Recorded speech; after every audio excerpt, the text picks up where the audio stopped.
11 at 11. Non-stop news and weather on 9 on your side. Now at 11. They were brutally and viciously executed. A big break in a cold-blooded murder. Killers knew the territory. 6 arrests in the Pike County massacre. That day changed a lot of our lives. Tonight, the lengthy investigation to crack a 2.5-year-old case. We have obsessively focused on solving this case. And brand new reaction from the possibility of justice for the Roden family. When something like this happens, you don't know who to trust.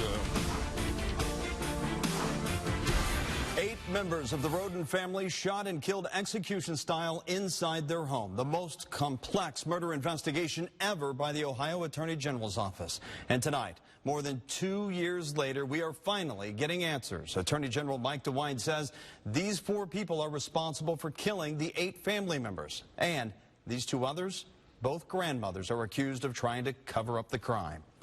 Good evening, and thank you so much for joining us for 9 on your side at 11. I'm Craig McKee. And I'm Tanya O'Rourke, anchoring our coverage live from Pike County tonight. We have multiple crews covering every angle of this story for you.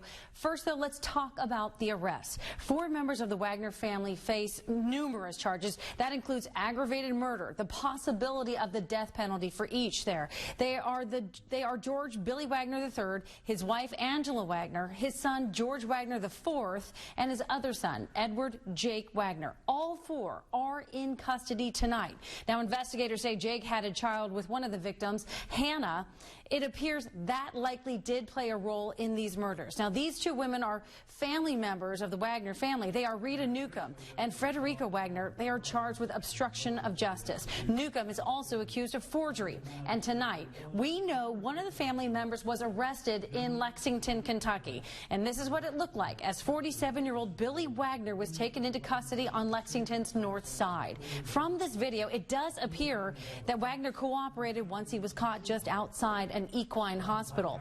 Attorney General Mike DeWine believes the Wagner family planned this gruesome attack for months and then tried to conceal the evidence. Now, I spoke with him about this long, arduous, difficult process to build this case and his determination to see it all the way through to the end. Also felt it was going to take a while. That it just takes a while to put these cases together. I mean, it literally is like a 1,000-piece puzzle. And if you can imagine that puzzle, you know, you take one piece of evidence and you put it down, and at some point you start getting a picture. You know, you start seeing the outlines of a picture and a face. That's what happened in this case. Now, I want to bring in our investigative reporter for the I-Team, Hillary Lake, who's been following this case for quite some time. And you were here in this very room for that news conference today, and you heard them talk about this incredible process. That's right, Tanya. And think about it. You have 8 members of one family who have been murdered in cold blood. Now you have 3 generations of another family who were arrested for plotting and carrying out those murders in some cases and helping to cover them up in other cases. From the start, Attorney General Mike DeWine and Pike County Sheriff Charles Reeder told me that they were going to do whatever it took to solve this case the right way. They didn't care how long it took, and tonight we know that persistence paid off. Billy and Angela Wagner and their sons George and Jake face the most serious charges the state can file against anyone: aggravated murder with the possibility of the death penalty. We believe that the Wagners conspired together to develop an elaborate plan to kill the 8 victims under the cover of darkness and then carefully cover up their tracks. We believe the evidence will show that the suspects spent months planning the crimes. The Wagners also face other charges, including conspiracy, aggravated burglary, and tampering with evidence. Attorney General Mike DeWine says the Wagners forged child custody documents, and those documents left a trail for investigators. Jake Wagner and victim Hannah Roden share a child who was not with Hannah when Hannah was killed in 2016. DeWine says mostly, though, it came down to dogged police work to solve the state's biggest, most complicated murder case. This investigation began the day of the murders, and with investigators discovering the last piece of significant physical evidence on October 30th of this year. The examination of that evidence was completed a few days later on November 7th. Months of work that's taken its toll on the victims' families and teams of investigators. But perhaps the investigator affected most over the past 2.5 years, Pike County Sheriff Charles Reeder. Surely it's a relief. It is. It's a lot of weight taken off my shoulders. It's been a long time coming. I'm not the most patient person, but you know, we had to just stay focused on the investigation. We had to stay focused on that we was working for 8 victims that no longer had a voice. And since the Wagner family members are all facing the death penalty, they will face trials separately. It's possible their attorneys will file for a change of venue, but first they have to find attorneys that can take those death penalty cases, and the Pike County prosecutor told me that it could take years to try all 4 of these cases. So with these arrests, none of this is over yet. There's still a lot more ahead. Still a long, long process. Yeah. Okay, Hillary Lake, thanks so much.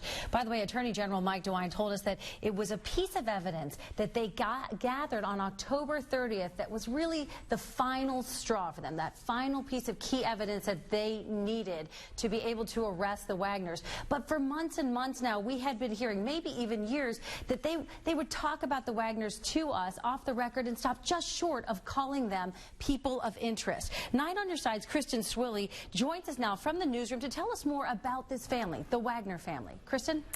Yeah, we know authorities have had their eyes on the Wagners for more than a year, and just weeks ago, they secured the final piece of evidence they needed to indict them. We are getting closer. We will find you. In May of 2017, 9 on Your Side was there as law enforcement first searched trailers and other properties belonging to the family. Jake Wagner and one of the victims, Hannah Roden, were in a custody battle over their daughter. There were also questions over whether Wagner was the father of their days-old infant. Wagner is charged with unlawful sexual conduct with a minor. He was 20. She was 15. By June of 2017, police were zeroing in on the Wagners. They had moved to Alaska. According to public records, the family lived in Kenai, about 3 hours southwest of Anchorage. It's not clear what they did for work during their time there or why they chose to move back to Ohio in May. There is no record of any big trouble there, but police were picking up on clues. They left a trail, the parts to build a silencer, the forged documents, the cameras, cell phones, all that they tampered with, and the lies.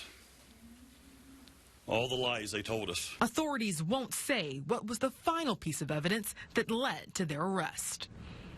Now, George Wagner IV is in the Ross County Jail in Kentucky. Attorney General Mike DeWine says there's no reason to think anyone else is involved in the murders. All right, Kristen Swilley from our newsroom, thank you so much. We do want to continue our team coverage. As she mentioned, they've said that there is no one else involved. They don't believe so. But these Roden family murders really shook this entire county, this huge community. Lots of people here were scared that perhaps the killers were still on the loose and in their community, just lurking in the shadows nearby. So now there's a big sigh of relief. So we sent our Jake Ryle out into this community today to ask folks how they're feeling about this. He joins us now live outside of the Sheriff's Department here. Jake? Well, Tanya, you know, this community is typically pretty quiet, but for the past 2 years or so, they've really been in a sense of limbo, if you will. But today, well, they got what they were looking for as these suspects have been caught. The people of Pike County want answers. There was a lot of rumors, and no one really knew what was going on. Steve Bell works in the county. This is a close-knit group of people, and you never think of anything like that would happen in a small town such as Pike.